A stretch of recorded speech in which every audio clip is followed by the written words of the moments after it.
Welcome to Bianchi Law Talk.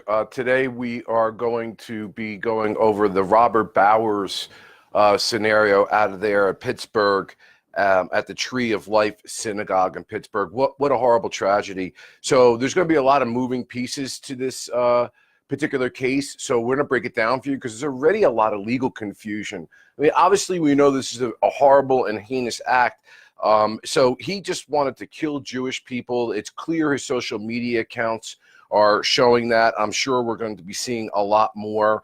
And 5 minutes before he committed this act of carnage, he actually writes a post where he says, "Can't sit by and watch my people get slaughtered," uses an expletive as to the optics, "I'm going in."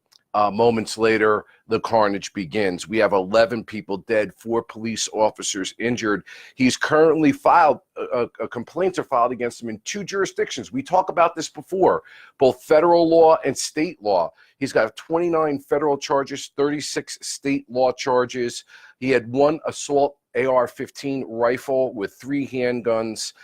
So he's got all of this activity that's going on here. So what are some of the issues that people are presenting? Well, death penalty is one of them. Will he be charged with the death penalty? It is virtually impossible for me to believe that he won't be charged with the death penalty both federally and in state court as well, because Pennsylvania has a death penalty statute. Let me give you some death penalty facts that I think you guys will find interesting. 30 states have the death penalty in the United States, including the federal government as well as the U.S. military.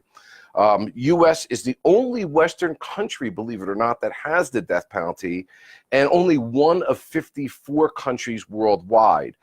We are only 1 of 4 countries, I found this to be really interesting, that uses lethal injection. So the United States uses lethal injection, as well as China, Vietnam, and Thailand. And this is actually a big problem in death penalty litigation now because the pharmaceutical companies have refused to produce the drugs. They're really 3 drugs combined.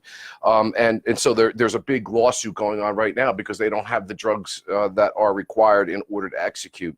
In 1976, the death penalty was reinstated as being lawful after it had been knocked down in the case of Gregg versus Georgia. And since that time, there have been 7,800 death penalty convictions, 1,400 executions, 161 people who were exonerated after receiving the death penalty. And in 2018, 2,743 are currently on death row. And there's no doubt about the fact, I found this statistic to be extraordinary as well. Mark D'Annunzio, yeah, you're asking a great question. Who's going to try him first, state or federal? I'll try to get to that. But there have only been 3 actual executions since 1988 in the federal government. What's the moral of that story? And it may go to Mark's point, actually. Well, the moral of the story is that the state is much more adept and uses the death penalty, and prosecutors are better positioned with respect to death penalty in my mind. It's not that the feds can't do it, don't do it, but it also takes about a decade for the appeals to resolve themselves. Actually, there are people in the federal government that were convicted in 1993 of the death penalty, and their cases are still twisting around the legal system. So there's a lot of cumbersomeness with the death penalty on the federal level, and much more laxity depending on the state you're in with regard to getting it and actually getting executed on the state level. Let's talk about a case that's important. Dylann Roof. So this may also go to your point, Mark, who's going to get it first. If you remember Dylann Roof's case, it was in Charleston, South Carolina. He shot and killed 9. That's 2 less than we have here, inside of a church. He was a white supremacist. He had 33 counts, 18 of which carried the death penalty. And he became the 63rd federal death row inmate, and 23 on death row have exhausted their appeals in the federal government, but still have not been executed, as I've indicated before. So the Dylann Roof case, I think, provides for us an excellent window into how the federal government and state government are going to handle this. He was charged federally, Dylann Roof, in Charleston, South Carolina. He got hit with the boatload of charges, and he has pending state charges there as well, facing execution, which they are going forward with. And I would too. Now, I am not a fan of the death penalty. If you guys know, I've actually prosecuted death penalty cases. That may sound counterintuitive to you. But one of the reasons for that is because of that number, that 160-something number that I told you before, of people who were given the death penalty that were later exonerated because mistakes were made. And in the Law and Crime Network, where I'm often going over death penalty cases in other states, seeing how wildly disparate it is from state to state and how it's imposed. It's not that I have a philosophical or maybe even faith-based problem with it, as much as I just don't trust the system. But when I became the county prosecutor, the law changed. It was banned in New Jersey. But before that, I was thinking I was going to have to make these decisions, and I can't just outright disregard the law. But again, prosecutors have tremendous discretion, and each prosecutor is very different. It would have taken a lot for me to give the death penalty. But I got to tell you, when you target with the anti-Semitism of this particular individual, and you're planning and plotting, and your social media history is as clear as day as to what it is you're going to do, and you take an AR-15 and 2 handguns and shoot innocent civilians praying in a synagogue, many of whom were elderly, I got to tell you, that'd be a case I would file death penalty charges. There's no question about the fact that this guy did this. And so that issue was off the table. And you don't get much worse that I can think of in my mind. And that's saying a lot, because I've been handling homicide cases for a long period of time in my career. Some more interesting facts about the death penalty.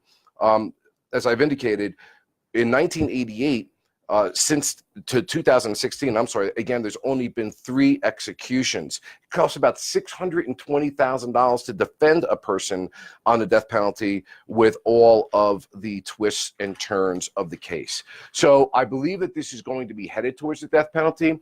The other question that people have been asking is, why is it not being called an act of domestic terrorism? And it's a great question. The Roof case, where he went and he killed those Christian people that were praying in the church, and many other cases that you see, are not being brought on domestic terrorism charges for a simple reason. There's not a domestic terrorism criminal offense. Now, back in the day, in 2001, after September 11th, the Patriot Act defined domestic terrorism, and basically that definition says it's unlawful to use force or to intimidate or coerce a government, civilian population in furtherance of a political or social objective. And it has to happen in the United States. It has to be a danger to human life. And it has to be intended to intimidate civilians or affect government policy by mass destruction, assassination, or kidnapping. But again, there's not a criminal charge that's associated with this. So the prosecutors are actually playing this smart. This whole debate that's going on as to why we're not calling it something is really a red herring. It's a political debate. It's not a legal one. A rose by any other name smells as sweet, and there is no penalty greater than the death penalty cases that you can get, and they can do that under the hate crimes statutes that they've got and the death penalty statutes that they have both in the federal government as well as in Pennsylvania. So they're not going to play any games, prosecutors, by being tricky with filing a charge. First of all, it doesn't exist, or even if it did exist, one that may be legally difficult to pursue, that makes the death penalty and execution even further out with regard to the appeals that would occur with regard to that. So while politically people are debating this, the fact of the matter is, if you look at the Dylan Roof case as an example of what I believe the federal government and state government will do, they're going to go death penalty. They've got plenty of evidence, and it's going to go down the same way it did with Mr. Roof. That is a conviction, and I believe a conviction in both state and federal court. Mark, to answer your direct question, because it's a really good one, who handles these? Well, you know, sometimes there's some jostling. I'm not going to lie to you. When you're a prosecutor, you're doing a joint investigation, and the federal government has a case. I can think of one in particular that we're the ones who solved the case, and the feds charged it, and the feds kind of took over. You know, we were, you know, a little upset about that. But I think typically what's going to happen here is that the feds are going to be the first ones that are going to take it, just like the Dylan Roof case, and then the state is going to pursue. But be careful, because the death warrant's more likely to be sued and filed and signed ultimately after all the appeals are exhausted on the state conviction, actually, before the federal conviction, for the reasons I told you before. That's why it's imperative that the state stay involved with regard to this mass shooting of those beautiful people. Now, there's all sorts of aggravating and mitigating factors. This is the last point I want to say to you. You just can't give the death penalty because you feel like it or you're upset about it. They've got to meet statutory definitions. But as I told you before in the Dylan Roof case, which is virtually identical to this in my mind, they were able to charge in 18 separate areas death penalty related offenses. So I don't presume they're going to have any difficulty here. Hey guys, listen, I always appreciate your support. Thank you for watching. I see that Michelle's on, and Mark, my friend Angela Kabisky, and John, thank you. And Jan, how are you, Jan? Great to see you guys. And my prayers and condolences. I grew up in a very heavily populated Jewish community, and it was actually very eclectic. We had a lot of blacks and just a lot of different melting pot, if you will, in South Orange. And, we never had these issues. We respected one another. The level of violence that is occurring, I told my wife years ago when I was prosecutor that there is a strata of people that are just waiting to be activated, waiting for a reason to hate. And we would see that in the investigations we would do. And you see this in your career as a prosecutor and as a criminal defense lawyer. And it just seems like this is the environment where people I knew it was going to happen. I've been telling her for years. They're just going to feel that it's their time. It's their opportunity to spew this hatred and thinking that they're doing the right thing. And look what's happening in this past week with pipe bombs and this. I mean, it's just really a sad thing. So always stay safe out there. It is a unfortunately ugly world that we have to look at in terms of that. But there's also a lot of beautiful things too, like all those first responders and the police officers and the congregation of the temple, a synagogue that got together. Good does come from these things. Guys, listen, again, thank you. I'd love you to subscribe to my new YouTube channel at Bianchi Law Talk, as well as my fan page, Bianchi Law Talk on Facebook. We do these every week at Sunday at 5 o'clock.